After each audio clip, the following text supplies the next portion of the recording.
Bayou Teche can be considered the heart of Cajun country. Bayou Teche was one of 3 locations in Louisiana that the Spanish colonial government of the colony, recognizing that Acadians were hard-working and adaptable settlers, gave land to. The Cajun settlements on the Teche formed a buffer against the Takapaw Indians to the west. It was on Bayou Teche, under a spreading live oak, that it is said that Evangeline found Gabriel, her long-lost love. Judging from the size of the sweeping meander bends on Bayou Teche, it is believed that it was once one of the Mississippi River's outlets to the Gulf of Mexico, while today the western edge of the Atchafalaya Basin is defined by levees and settlements. Historically and hydrologically, Bayou Teche is the western edge of the basin. In the 1860s, West Louisiana was still a wild, unsettled land. The folks that were settled there were mostly Indian and mixed Indian people, along with folks that wanted to live outside the law. It was through this land that supplies out of Texas would make their way to the Confederates in the east. Federal planters decided that supplies could be cut off from the Confederates if Federals controlled Bayou Teche and the Red River. The strategy would be carried out in 2 joint Army-Navy campaigns. When the first Bayou Teche campaign began, Grant was still maneuvering, trying to get troops in position for a siege at Vicksburg.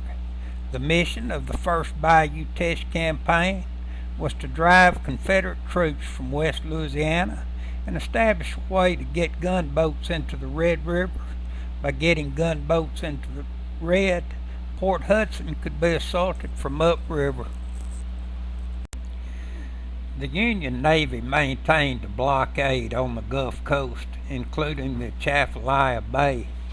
Union River gunboats helped maintain the siege, operating in shallow coastal waters near river outlets.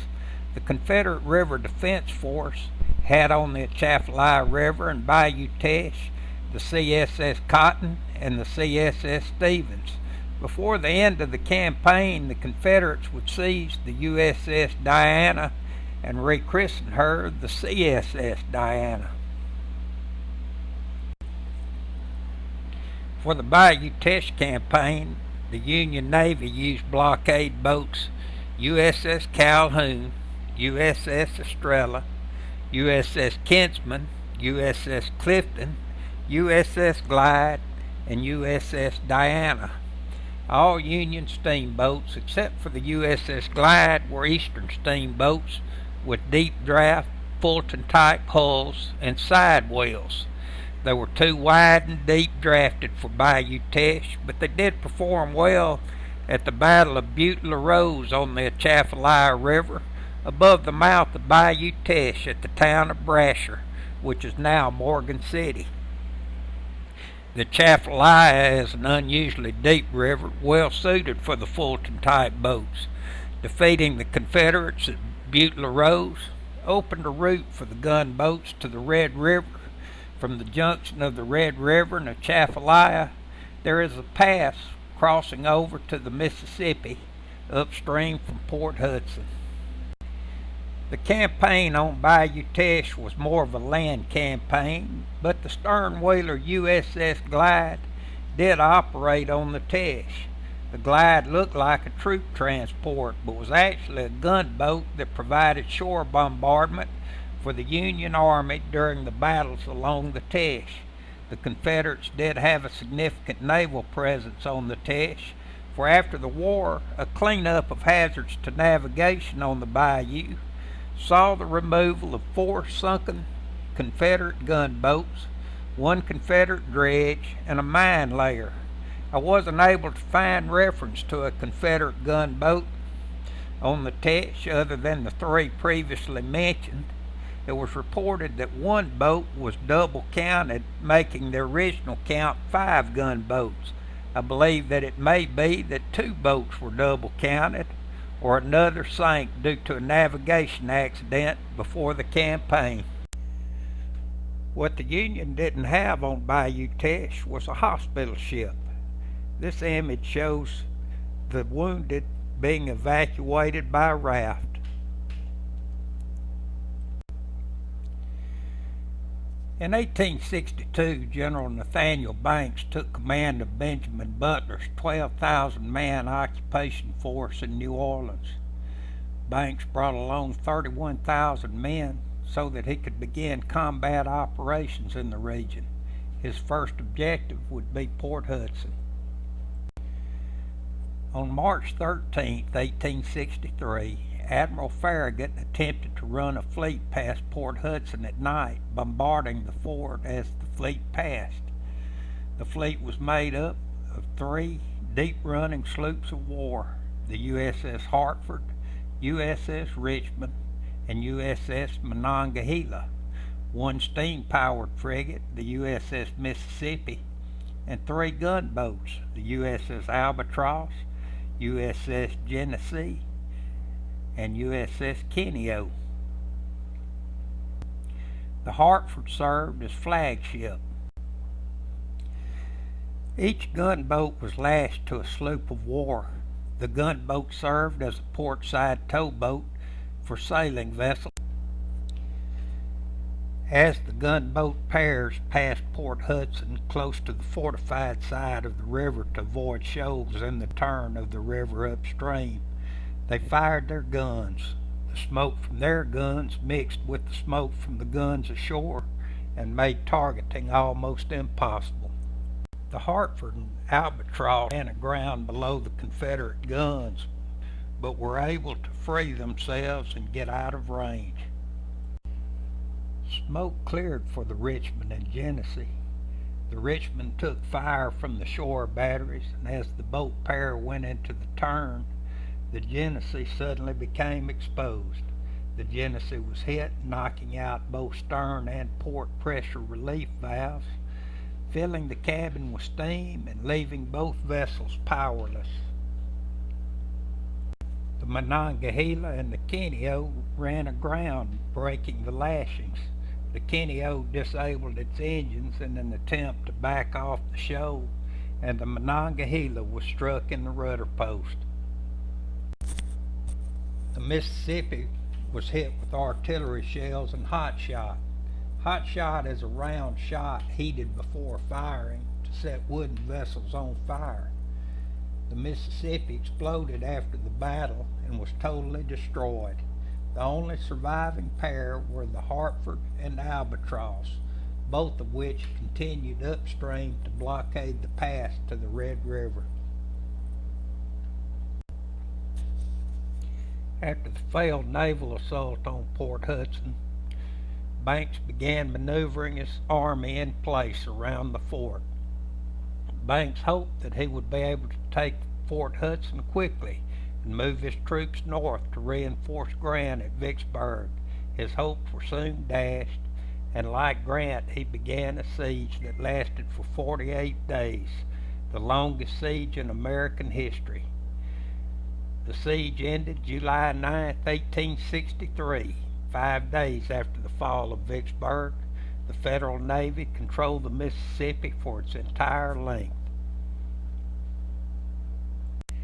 The American Civil War was not a popular war on either side, and it became more and more unpopular as people suffered severe economic consequences for the war.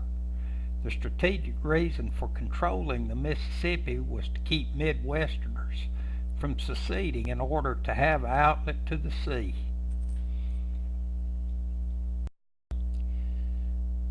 New Englanders had no desire to secede, but they were pressuring Congress to call for negotiated peace to get cotton flowing to the northeastern textile mills once more. Lincoln decided the way to hold on to northeastern support was to find a large supply of cotton and get it to the New England mills. Union commanders who had been campaigning in Louisiana knew where there was a lot of it baled up and waiting to be confiscated. It was on docks and in barns along the Red River.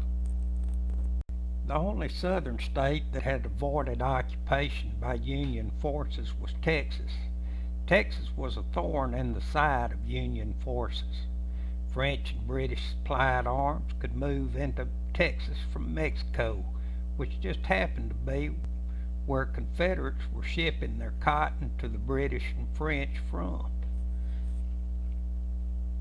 Black powder was manufactured at Corsicana, then shipped to the riverboat port of Jefferson, Texas, from where it would be shipped by steamboat to the Confederates on the Mississippi. Ironworks at Jefferson, Dangerfield, and Marshall provided artillery shells and revolvers, and a cattle yard and slaughterhouse in Jefferson was producing canned meat for the Confederacy. Federal naval attempts on the Gulf Coast of Texas to gain a beachhead failed at Palmetto Ranch at the mouth of the Rio Grande, at Galveston Island, and at Sabine Pass at the mouth of the Sabine River. Capturing Shreveport and striking at the heart of the Texas manufacturing area would require an Army-Navy joint force to go right up the river valley where waiting was a huge supply of cotton. The Red River Campaign officially began on March 10, 1864, when federal troops under General William B. Franklin marched from Berwick Bay in the Chaffalaya Basin up Bayou Teche to meet up with troops arriving aboard troop transport from Vicksburg under the command of General A.J. Smith. With Smith's troops from the Army of the Tennessee was the Mississippi Flotilla of the U.S. Navy under the command of Admiral David Dixon Porter, consisting of 10 ironclads, 3 monitors, 11 tin-clads, 1 timber-clad, 1 ram, and numerous support vessels. It was the largest fleet ever put together by the Navy for an inland river campaign. While the support vessels included the usual supply boats, troop transport, and hospital ship, it would also include cargo boats and barges to move cotton out of the Red River Valley to New Orleans. The Confederate Navy based in Shreveport had the ironclad CSS Missouri, the gunboat Cotton, and the ram CSS Webb. Being far outgunned, the Confederate vessels were held in Shreveport for a last-ditch defense of the city. After joining up in Simmsport, the combined force, consisting of approximately 30,000 men, moved upstream and took Fort DeRussy on the Red River in Avoyelles Parish. While Federal troops would grow to 37,000 men, Confederate General Richard Taylor's troops would only be as many as 30,000, but he never had that many together to engage the Union force at any one time. Cotton was so abundant in the Red River Valley that the Navy and Army were gathering cotton everywhere they could find it, both on the river and on plantations along the many distributaries of the Red River. Gathering cotton and delivering it to cotton factories ready to buy cotton on the river took up time. On March 26, General Banks met up with General A.J. Smith in Alexandria. Banks was late for a rendezvous and would always seem to run behind schedule the whole campaign. In Alexandria, Banks received a message from General Grant letting Banks know that Grant was appointed General-in-Chief. He informed Banks that he must take Shreveport as soon as possible, for the troops from the Army of the Tennessee had to be back with General Sherman by mid-April. The Union Army marched upriver to Natchitoches, continuing to loot the plantations along the way. At Natchitoches, Banks made a decision that doomed the whole campaign. The Caddo Indians had long before the arrival of the Europeans traveled the ridge land west of the Red River Valley, knowing that the high ground could be traveled more quickly than the swampy lowlands. Banks decided to leave the river bottom and the support of the gunboats and march as quickly as possible to Shreveport. The gunboats had issues with the river conditions, for the spring rise was lower than normal. To add to the problem, Confederates upstream created a crevasse in the natural levee of the river, spilling water into one of the many distributaries of the river, further lowering the volume of water in the main channel. While traversing north through the pine lands on a very narrow trail, Banks on April 8th met Taylor's army at Sabine Crossroads. The Confederates attacked before the Union troops could form up on the battlefield, and reinforcements could not move quickly enough past the wagons to change the outcome of the battle. Banks moved his army back to Pleasant Hill, where on April 9th he was able to form up and fight, but the result of the battle was a draw. Banks chose to retreat back to Natchitoches, giving up his mission to take Shreveport and gain a foothold into Texas. Porter was angry with Banks' slow progress and feared that the level of the river would soon be too low to get his boats over the falls at Alexandria, trapping the entire fleet. When Porter heard of Banks' retreat, he turned his fleet around and raced to the falls. In Red River Parish at Blair's Landing, Porter encountered General Greene's Confederate cavalry as he worked to get some grounded gunboats and transports free. The brief fight was ineffective for the Confederates, and General Greene was decapitated by an artillery shell. On April 13th, after boats ran aground near Campty, Porter's fleet came under fire and was harassed all the way to Grandicourt near Natchitoches. Porter was ambushed at the mouth of Cane River when he paused to destroy the USS Eastport after it became stuck on a sandbar. General Kirby Smith split General Taylor's force and took men back to Arkansas, leaving Taylor with too few troops to capture Banks's army. Taylor came close to trapping Banks at Monette's Ferry on Cane River in South Natchitoches Parish, but when Banks managed to find a way to get his troops across the river, the Confederates opened a way for the Federals to pass before Taylor arrived with reinforcements. Taylor lost his chance to capture Banks's army. When Porter arrived at Alexandria, he found he was too late. The fleet was trapped above the falls. The heavy ironclads needed 9 feet of water to pass over the rock ledge of the falls, but only had 3 feet. Porter was fortunate that the chief engineer of the 19th Corps was Lieutenant Colonel Joseph Bailey. Bailey had logging experience and was familiar with rafting timber down the streams in the Old Northwest. Bailey suggested a timber dam be built below the falls that would raise the water to the desired depth. Once the boats were past the falls, the dam would be open, sending the boats down the river in a man-made flash flood. Many of the officers didn't like the idea, but General Banks agreed to the plan. That was probably the best decision Banks made during the whole campaign. 3,000 soldiers, supervised by Bailey, began to fell trees and bring stone, brick, and other materials, including materials from the Red River Railroad. Barges were filled and sank. One barge was only partially filled. It was the one to be pulled away to allow the gunboats to pass. On May 9th, the dam broke. Only 4 boats made it over the falls, as the rest were unprepared. Bailey built 2 wing dams extending into the river upstream to take pressure off of the dam construction and put greater depth in the center of the river. On May 13th, the USS Mound City breached the repaired dam, and the rest of the fleet followed it through. The fleet was harassed as they made their way downstream.